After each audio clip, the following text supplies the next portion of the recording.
अस्सलाम वालेकुम। एक नए वीला के साथ तैयब बलोच आपकी खिदमत में हाजिर है। आज हम डिस्कस करेंगे वज़ीर आज़म इमरान खान के कौम से खिताब पे। आपको ये खिताब कैसा लगा? सबसे पहले अपनी फीडबैक ज़रूर दइए कि आपको ये खिताब कैसा लगा। क्या आप उसकी की हुई सारी बातों से मुतमिन हैं? क्या आपको लगता है कि जो कुछ वो कह गया वो करेगा?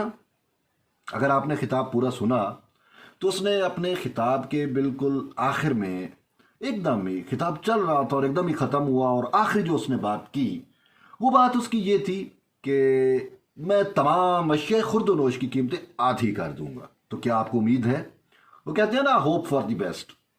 उम्मीद पे दुनिया भी कायम है, तो हमें मायूस नहीं होना चाहिए, उम्मीद कायम रखनी चाहिए। तो हम भी चाहते हैं कि या अल्लाह कोई ऐसा मुआवजा कर दे, इस सिलेक्टेड के दिमाग में कुछ ऐसी बात बिठा दे कि इसको अवाम का दर्द नजर आए और ये जो कह रहा है वो कर भी जाए। लेकिन अफसोस से कहना पड़ता है कि अब मैं अफसोस से ये कहना पड़ रहा है कि ये जो कहता है ना उसका बिल्कुल उलट करता है ना। ऐसा आपने भी देखा होगा कि यार ये जिस चीज का नोटिस लेता है कि जी महंगाई का खान साहब ने नोटिस ले लिया, पेट्रोल की कीमतें बड़ी, नोटिस हुआ, फिर देखा पेट्रोल कहां से कहां पहुंचा।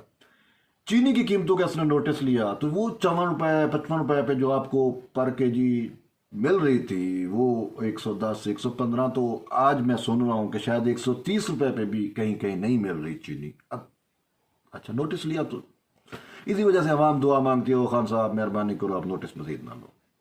वो पिछले दिनों वो चल भी रहा था कि अवाम ने कहा कि जी खान साहब मेहरबानी करो नमक एक है जो है सस्ता रह गया उसका भी नोटिस ले लो, क्योंकि नमक की वजह से अवाम में हाइपरटेंशन हो रही है, तो उसका भी नोटिस ले लो ताकि वो भी महंगा हो जाए और अवाम की खरीद से बाहर हो जाए।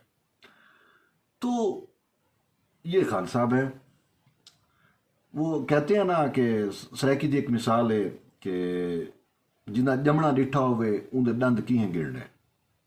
तो खान साहब भी यही है कि हमें पता है कि ये कौन है, क्या है, कि जो कहते हैं उसका उलट करते हैं। ये क्या नोटिस लेते हैं तो उसका उलट होता है, महंगाई को कंट्रोल करने की बात करते हैं तो महंगाई मजीद इजाफा होता है। तो यही कुछ आज उसकी तकरीरों में था। वो पहले जी रीज़न देते हैं, जी हमारे पास डाटा नहीं था आवाम का, हमें नहीं पता था कि जी मुल्क में क्या चीज़ें हैं, आवाम में कितनी गुर्बत है और कितने आवाम जो है ख़त गुर्बत के नीचे ज़िंदगी बसर कर रहे हैं, ये है जी वो है जी। अब जी हमारे पास एक मैकेनिज्म भी आ गया और डाटा भी कंप्लीट हो गया, तो अब हम उस डाटे के तहत जो है वो पैकेज का जो उन्होंने ऐलान किया कि 120 अरब रुपए हम मुख्तस कर रहे हैं, तो जिससे मतलब है बिलवास्ता 113 करोड़ लोग, पाकिस्तान की जो पॉपुलेशन है वो उससे मुस्तफ़ीद होगी। दुआ करते हैं कि ऐसा ही हो, क्योंकि हर बंदा आवाम की बेहतरी चाहता है, और अगर खान साहब ऐसा कह रहे हैं तो हम उनके लिए दुआ गो हैं कि अल्लाह उन्हें मज़ीद कामयाब करे और उन्हें मोहलत भी दे और साथ उन्हें वो तौफीक भी दे कि वो ऐसा कर भी सके। अच्छा, फिर जी कहते हैं जी वो 3 साल पहले का जो पाकिस्तान हमें मिला वो इंतहाई तबाह हाल था, बर्बाद हुआ हुआ था पाकिस्तान, अब हमने पाकिस्तान को अपने पाँव पे खड़ा कर दिया। क्या वाकई ऐसा है? अवाम तो खुद सबसे बाशऊर आप लोग खुद हो ना।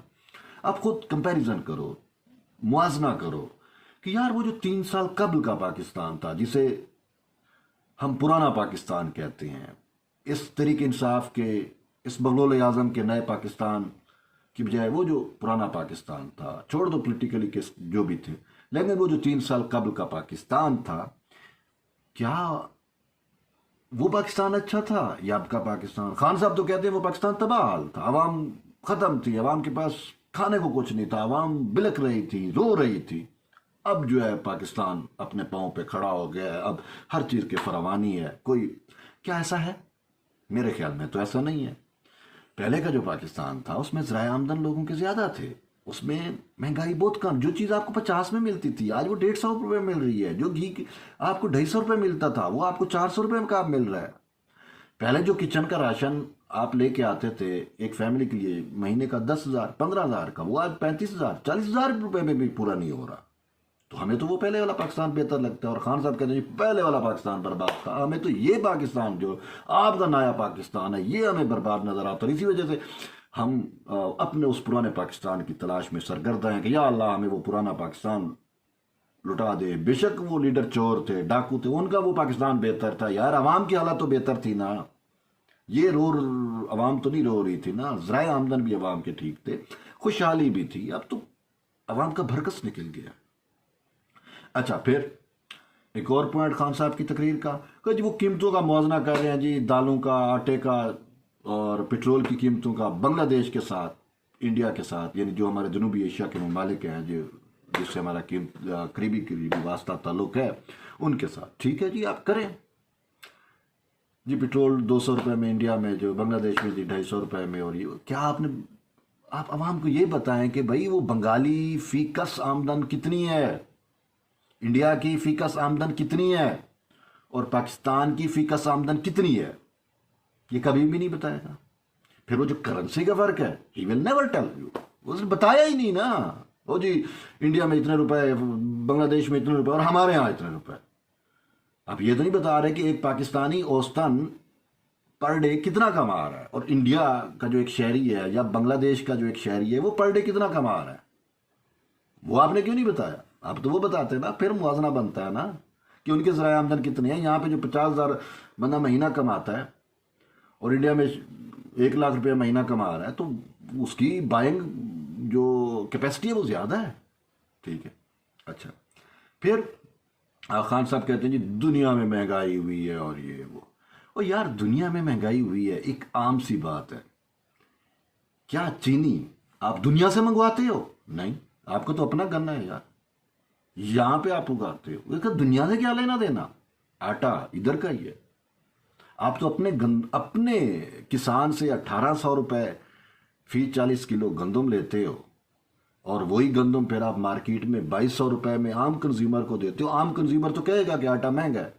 अब वो जो बेनिफिट है वो तो थर्ड पार्टी ले रही है, आपके वारदातियां ले रही हैं जिन्होंने आपको इस हुकूमत में बिठाया हुआ है। किसान को तो 1800 रुपए मुश्किल ही मिले। अच्छा, फिर यूक्रेन से आप 2200 रुपए से 2400 रुपए फी मन गंदम आपने मंगवाई। यार अफसोस से कहना पड़ता है यार, आप अपने किसान से वो गंदम 2200-2400 में क्यों नहीं वो कर सकते? अभी भी गंदम का बिजाई का सीजन है, तो मैं किसानों को कहना चाह रहा हूँ, किसान इस पाकिस्तान का अनफॉर्चुनेटली सबसे मजलूम तबका है, उसकी कोई नहीं सुनता। कोई भी गवर्नमेंट आती है, पीपल्स पार्टी की गवर्नमेंट के बारे में ये तासुर है कि वो जब आती है तो किसान में खुशहाली आती है, वो एग्रीकल्चर से मुतल्लिक कुछ ऐसी अपनी पॉलिसियाँ देती है कि लोगों में खुशहाली आती है, लेकिन इसके अलावा किसानों का कोई पुरसाने हाल नहीं है, उसके अलावा कोई उनकी बात तक नहीं सुनता। अब आपने अभी तक गंदम का रेट तय नहीं किया। यूक्रेन से आप 2200-2400 रुपए मन गंदम आपने मंगवाई, अब वही गंदम का रेट आप किसानों के लिए रख दो, तो अब जो किसान बिजाई करेंगे गंदम काश्त, तो वो ज़्यादा करेंगे ना यार, उनको पता है रेट अच्छा होगा। जब आपने अभी तक रेट ही मुकर्रर नहीं किया, उनको वो जो इंटरनेशनल रेट है, जो आप बाहर से जिस रेट पे मंगवाते हो वो रेट आप नहीं दे रहे, तो कैसे गंदम काश्त करे? वो कहेगा यार मैं कुछ और उगा लेता हूँ, इसमें तो बचत ही नहीं है। फिर खान साहब ने जी वो किसानों की खुशहाली को जो मापा है, जो नापा है जी, किसान कैसे खुशहाल है। अब खान साहब का विजन चेक करें जी, अक्ल चेक करें। अक्ल के इन अंधों पे यार हमें बस क्या अफसोस होता है, अफसोस ही कह सकते हैं। अब इस अक्ल के अंधा कहता है जी मोटरसाइकिलें बहुत ज़्यादा बिकी हैं तो किसान खुशहाल हुआ। ओ भाई अक्ल के अंधे, जब तूने पेट्रोल इतना महंगा कर किया तो अवाम ने तो खुद ब खुद मोटरसाइकिलों पे आना था। और अब उसी मोटरसाइकिल की बात देख लो, जो पहले मोटरसाइकिल आपको 70 में मिलता था, 74 में मिलता था, अब वही CD70 आपको 94,000 रुपये में मिल रहा है। फिर ये जो कहता है ट्रैक्टर की सेल ज़्यादा हुई है, तो अच्छा, फिर साथ ही इसका ये भी कहना था कि जी यूरिया ज़्यादा बिकी। ओ भाई यूरिया DAP आपने उसको भी इतना महंगा कर दिया। अब आप पिछले दौर में जो आपको रेट थे, अब आपने 8,000-7,000 से भी शायद ज़्यादा हो गई है। पहले 4,500-5,000 मुश्किल था, या इससे भी कम था रेट। अब चीज़ें बढ़ गई हैं, बहुत कीमतें बढ़ी हैं, तो अवाम ने तो ख़रीदनी है। अफसोस से कहना पड़ता है। फिर यूरिया एक ऐसी खाद है कि आपने मतलब है अगर जानवरों के लिए घास भी उगानी है ना तो आपको इस खाद की ज़रूरत पड़ती है। क्यों? हमारी जो ज़मीनें हैं ना वो पांच हो चुकी हैं। केमिकल ट्रीटमेंट के बगैर वो खेती नहीं होती। ज़मीन से कुछ उगता नहीं है, उगता है तो वो ऐसा उस लेवल का नहीं होता। तो ये किसान की मजबूरी है फर्टिलाइजर्स यूज़ करना, और फिर इतने महंगे दामों आप फर्टिलाइज़र देते हो। फिर अब पाकिस्तान का तमाम एग्रीकल्चर लैंड नहरी पानी पे तो नहीं है ना यार। साफ ज़रा जब किसान गंदम काश्त करता है, घास काश्त करता है जानवरों के लिए, या फल फ्रूट्स इनको जब पानी देता है तो उसको ट्यूबवेल का सहारा लेना पड़ता है। ठीक है, पीटर इंजन उसने रखे हुए हैं। ठीक है, तो उसमें डीजल जलता है भाई, और पर लीटर डीजल आपने कितना किया हुआ है। अब पहले जो मिसाल के मैं आपको बताऊं कि पहले अगर मेरे बाग का खर्चा था, मैं खुद किसान हूं, तो अगर 2 लाख 3 लाख में 4 लाख हमारा एनुअली मिसाल खर्चा हो जाता था। कोई इतना बड़ा भी बाग नहीं है, छोटा सा है, 4 लाख हो जाता था पानी और बाकी चीज़ों का मिला के। तो अब वो 6 लाख 7 लाख 8 लाख तक चला जाता है। और सबसे ज़्यादा जो प्राइस है वो इस फ्यूलिंग की है कि हमें जो है वो ट्यूबवेल चलाना पड़ता है, और ट्यूबवेल के लिए ज़मीन से पानी जो निकलता है उसके लिए हमें पीटर इंजन और वो चीज़ें रखनी पड़ती हैं जो पानी को नीचे से सक करती हैं। तो मतलब कास्ट बढ़ गई है बहुत ज़्यादा। किसान तो बेचारा तबाह है ना। हकीकत में अगर आपको किसान सुन रहा है तो वो खुद बताए कि यार आपके लिए पहला दौर अच्छा था, ये दौर अच्छा है। क्या आप वाकई खुशहाल हुए हो? मेरा तो नहीं ख्याल। किसान बिल्कुल खुशहाल नहीं हुआ। फिर जो पैरामीटर से किसान की खुशहाली के को नापने वाले वो आपके सामने हो, खान साहब ने बयान कर दिया। वो उसका तो अकल को दाद देनी पड़ती है, और क्या कह सकते हैं जी। अच्छा, फिर इससे हटके खान साहब कहते हैं जी महंगाई पूरी दुनिया में हुई। ओके, मान लेते हैं जी महंगाई पूरी दुनिया में हुई है, लेकिन पूरी दुनिया में एक मईशत का इतना बेड़ा गर्क नहीं हुआ यार। देखो यार, महंगाई हुई आपके सामने है, डॉलर तो बढ़ रहा है। अमेरिका की मिसाल दे रहे हैं जी, अमेरिका में बहुत ज़्यादा महंगाई हुई जी, तेल की कीमतें इतनी हुई जी, पेट्रोल गैस की जो है वो 100 गुना से ज़्यादा उसकी कीमतें बढ़ी जी, ये हो गया वो हो गया। और भाई डॉलर तो बैंड ऊपर जा रहा है, बहुत ऊपर जा रहा है। डॉलर की परवाह तो बहुत ऊपर है, हमारा तो रुपया गिर रहा है गिर रहा है गिर रहा है। भाई महंगाई है तो आराम। अब खान साहब की अपनी अक्ल है अपनी। फिर सबसे बड़ी बात कि यार ये शख्स जो कहता है ना वो करता नहीं है, जो मैंने पहले भी बात की। बहरहाल एंड पे कहता है जी चीज़ें सस्ती होंगी, तो देखते हैं आप चीज़ें सस्ती होती हैं या नहीं होती। मुझे तो उम्मीद नहीं है, क्यों ये जो कहता है उसको उलट होता है। जिस चीज़ का नोटिस लेता है वो महंगी होती है। तो मैं तो अभी से परेशान हो गया हूँ कि इसने कहा कीमतें आधी हो जाएगी। मुझे तो खदशा है कि ये जो मौजूदा कीमत है इससे भी कहीं 2 गुना मजीद ना बढ़ जाए। जो अब घी 450 रुपये में बेल रहा है, 350 से 400 में, शायद वो कहीं 500 का ना हो जाए। ये जो पेट्रोल है जो 138 में है, ये शायद कहीं 170 180 का ना हो जाए। और इसी तरीके से जो अद्वियात की कीमतें आपके सामने हैं, जो ट्यूब पहले 20 रुपये में जो आपको एक दवा मिलती थी वो आपको अब 150 रुपये 200 रुपये में मिल रही है। तो कहीं अब आने वाले दिनों में आपको 300 से 400 रुपये में ना मिले।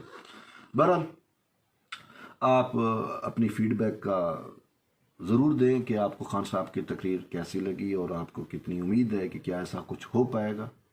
और फिर आखिर में एक और बात जो मैं मिस कर रहा हूँ वो फिर बताना ज़रूरी है कि खान साहब ने अपनी तकरीर में बार बार मीडिया की बात की कि मीडिया जो है आवाम को मस्बत चीज़ें दिखाए, आवाम को बताए कि दुनिया में महंगाई हुई है तो इस वजह से हमारे यहाँ भी उसके असरात पड़े हैं। और फिर ये भी कि वो 3 साल पहले के पाकिस्तान बर्बाद था, तबाह था, और अब का पाकिस्तान अपने पाँव पे मईशत पे खड़ा हो गया। अब मेरी मीडिया वालों से अपील है, विनती है कि यार आप खुद देखो मीडिया वालों कि वो जो 3 साल पहले का पाकिस्तान था वो कितना था और अब वहाँ पे फीका सामदन क्या थी और अब कितनी है। वहाँ पे लोगों का लाइफस्टाइल क्या था और अब कैसा है। आप खुद मौजूदा हुकूमत में जो चीज़ें हैं इसका और 3 साल पहले के पुराने पाकिस्तान का तजिया करें, और फिर आप आवाम को बताएं जो हकीकत है वो बताएं। और हकीकत जो है वो खान साहब के सोच समझ के बिल्कुल बरअक्स है।